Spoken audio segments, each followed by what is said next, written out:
potential energy of a 3 kg body at the surface of a planet is minus 54 joule, then the escape velocity will be। तो escape velocity का जब derivation करते हैं, energy conservation से proceed करते हैं। मान लो यहाँ पे v स्पीड से प्रोजेक्ट किया, या यहाँ पे मान लेते हैं काइनेटिक एनर्जी कुछ के ई काइनेटिक एनर्जी है और कुछ पोटेंशियल एनर्जी है। तो इनफाइनाइट सेपरेशन पे एस्केप स्पीड के लिए हम मिनिमम स्पीड से फेंकते हैं ताकि इन्फिनिटी पे ज़ीरो पे पहुँचे, और वहाँ पर पोटेंशियल एनर्जी भी क्या होगी, ज़ीरो। तो इसका मतलब potential energy of a 3 kg body at the surface of a planet is minus 54।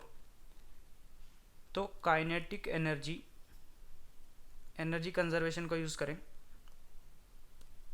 Plus potential energy जो इस लोकेशन पे है वही इन्फिनिटी पे होना चाहिए और वो आएगा ज़ीरो। तो हमें एस्केप वेलोसिटी निकालनी है, तो काइनेटिक एनर्जी किसके बराबर हो जाएगी, माइनस ऑफ पोटेंशियल एनर्जी, ये आ जाएगा 54।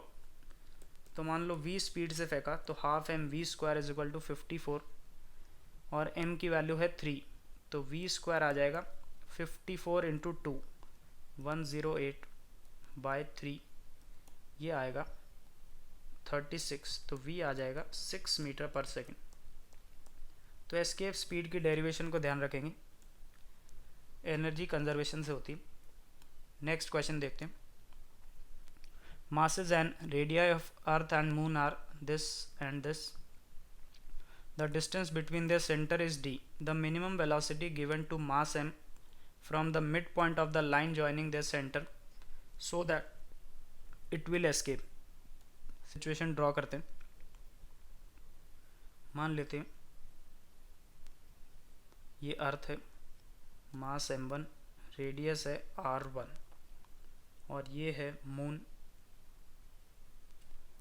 मास m2, रेडियस r2, दोनों के सेंटर के बीच डिस्टेंस है d। तो इसके मिड पॉइंट से हमें प्रोजेक्ट करना है, और ऐसे प्रोजेक्ट करना है कि वो एस्केप कर जाए। तो दोबारा से एनर्जी कंजर्वेशन से प्रोसीड करेंगे। मान लेते हैं यहाँ पर v स्पीड से फेंका, इस पॉइंट को p ले लेते हैं। अभी सेंटर पे है तो दोनों डिस्टेंस d/2, तो इन्फिनिटी पे ज़ीरो स्पीड से पहुंचाएंगे और वहाँ पर पोटेंशियल एनर्जी भी क्या हो जाएगी, ज़ीरो। तो यहाँ पर काइनेटिक एनर्जी, इसको इनिशियल सिचुएशन बोलते हैं और इसको final. Kinetic energy initial plus potential energy initial is equal to kinetic energy final plus potential energy final. तो हाफ एम वी स्क्वायर। अब इस पॉइंट पे पोटेंशियल एनर्जी इस मास की वजह से भी होगी और इसकी वजह से भी होगी, minus G M M divided by distance कितना है d/2, और ये है m1। ऐसे ही मून की वजह से minus 2g m2 into m divided by d is equal to 0। तो m common, mass of object, ये कैंसिल हो जाएगा। तो v square is equal to, इन दोनों टर्म्स को उधर ले जाएंगे, 2 से मल्टीप्लाई कर देंगे तो 4g m1 divided by d plus 4g m2 by d। तो यहाँ से v की वैल्यू क्या आ जाएगी, square root 4g by d कॉमन, m1 plus m2। First option correct होना चाहिए इसके लिए। नेक्स्ट क्वेश्चन देखते हैं। A narrow tunnel is dug along the diameter of Earth and a particle of mass m is placed at r/2 distance from the center. Find the escape speed of the particle from that place. तो इस location को initial position मान लेते हैं और final situation में particle infinity पे होगा। तो एस्केप स्पीड के लिए दोबारा काम वही करना है, काइनेटिक एनर्जी और पोटेंशियल एनर्जी का सम कांस्टेंट रहना चाहिए। फाइनली ज़ीरो स्पीड पे पहुंचेगा और इनफाइनाइट सेपरेशन पे पोटेंशियल एनर्जी को ज़ीरो ले रहे हैं। तो kinetic energy initial half m v square potential energy क्या लिखेंगे, उस पॉइंट पे पोटेंशियल इनटू मास। तो सॉलिड स्फीयर के अंदर पोटेंशियल क्या होता है, minus G M by 2r³ 3r² minus small r²। Small r distance है सेंटर से, तो पोटेंशियल एनर्जी क्या होगी, इसको स्मॉल m से मल्टीप्लाई करेंगे और इक्वेट टू 0। r की वैल्यू क्या पुट करेंगे, r/2। m और m कैंसिल, 2 और 2 कैंसिल, तो v² is equal to G M by r³। 3r² minus r² by 4, ये आएगा G M 4 3 12 minus 1 11 r² divided by 4r³, दोनों तरफ स्क्वायर रूट, तो v आ जाएगा, ये r² से r³, एक r बचेगा नीचे, 11 जी एम बाय 4r, ये आंसर होना चाहिए एस्केप स्पीड का। नेक्स्ट,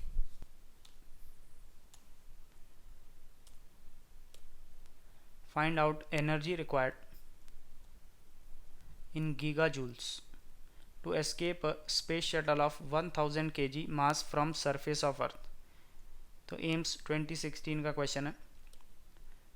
तो ये एस्केप एनर्जी पे बेस्ड है। एस्केप एनर्जी क्या होती है, kinetic energy corresponding to escape velocity. Escape velocity के कॉरस्पॉन्डिंग जो काइनेटिक एनर्जी है उसी को बोलते हैं एस्केप एनर्जी। तो अगर एक पार्टिकल को हम एस्केप एनर्जी दे दें तो वो एस्केप कर जाएगा। तो हमें क्या करना है, एक स्पेस शटल है 1000 kg का, सरफेस ऑफ अर्थ से इसको एस्केप करवाना है। तो सरफेस ऑफ अर्थ से अगर आपको एस्केप करवाना है तो यहाँ पे मान लो काइनेटिक एनर्जी के और पोटेंशियल एनर्जी पी। तो हमें एनर्जी रिक्वायर्ड ही निकालना है। एनर्जी रिक्वायर्ड कितना होता है, काइनेटिक एनर्जी होता है, यही एस्केप एनर्जी होता है। इनफाइनाइट सेपरेशन पे काइनेटिक एनर्जी 0, पोटेंशियल एनर्जी भी 0, तो सम ऑफ काइनेटिक और potential energy constant conservative forces हैं। तो यहाँ से काइनेटिक एनर्जी की वैल्यू क्या आएगी, minus of potential energy,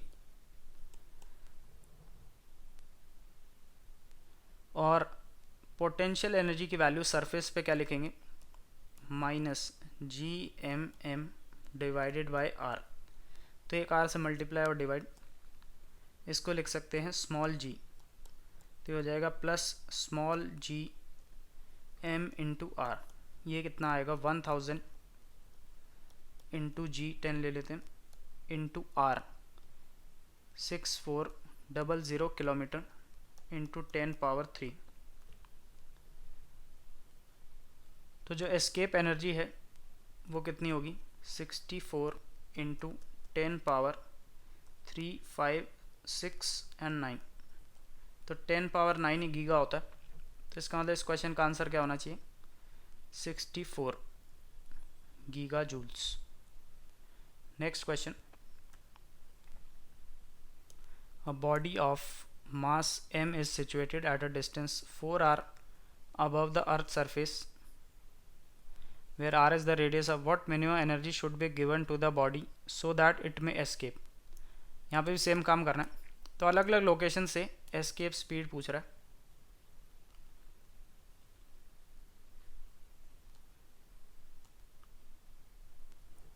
body of mass m is situated at distance 4r above earth surface, ये रेडियस है अर्थ का। तो यहाँ पर kinetic energy plus potential energy और इन्फिनिटी पे दोनों चीज़ 0, तो कंजर्वेशन ऑफ मैकेनिकल एनर्जी से kinetic energy plus potential energy कितना 0। और हमें कितनी एनर्जी देनी है, एस्केप एनर्जी, वो किसके बराबर होती है, kinetic energy corresponding to escape velocity, ये आएगा माइनस ऑफ पोटेंशियल एनर्जी। तो इस लोकेशन पे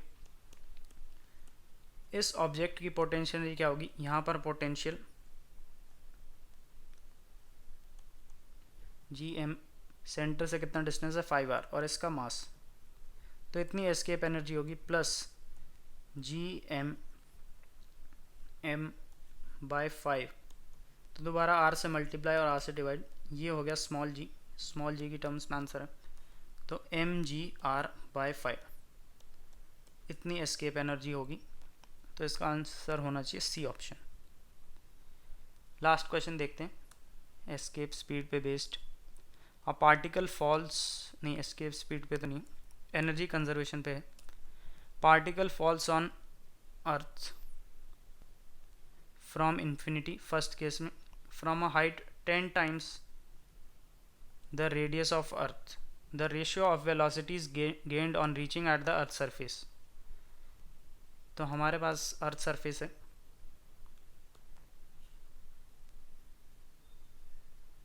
यहाँ पर पार्टिकल गिर रहा है इन्फिनिटी से,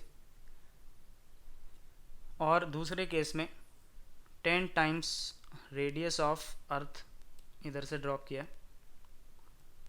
तो हमें जब सरफेस पे पहुँचेगा दोनों केस में वेलोसिटीज़ का रेशो बताना है।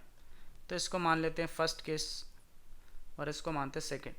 तो जब ये नीचे पहुँचे, मान लो इसकी वेलोसिटी v1 और जब ये नीचे पहुँचा इसकी v2, तो हमें v1 बाय v2 की वैल्यू बतानी है। अब एक चीज़ ध्यान दो, इन्फिनिटी से अगर कोई पार्टिकल आ रहा है तो वो सरफेस पे कैसे पहुँचेगा? एस्केप स्पीड से पहुँचेगा, क्योंकि अगर हम एस्केप स्पीड पे फेंकते हैं तो इन्फिनिटी पे रेस्ट पे पहुँचता है। तो रिवर्स भी ट्रू है, एनर्जी कंजर्वेशन। तो v1 की वैल्यू तो सीधे क्या लिख सकते हैं, 2gm/r, escape speed from surface of earth. और 10r से जब फेंका तो वो कितनी स्पीड से नीचे पहुँचेगा निकाल सकते हैं उसको भी। अभी हमने एक फॉर्मूला लिखा था, v = √2gh1 + h/r। तो ये काफ़ी हेल्पफुल रहता है टाइम सेव करने के लिए। h की वैल्यू को क्या लिख सकते हैं, 10r। तो ये आ जाएगा √2gh, h है 10r डिवाइडेड बाई 1 + 10 मतलब 11, और यहाँ पे भी gm/r² और r।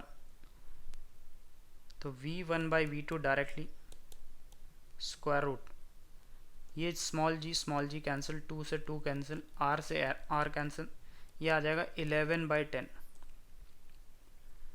तो इसका आंसर होना चाहिए फर्स्ट ऑप्शन।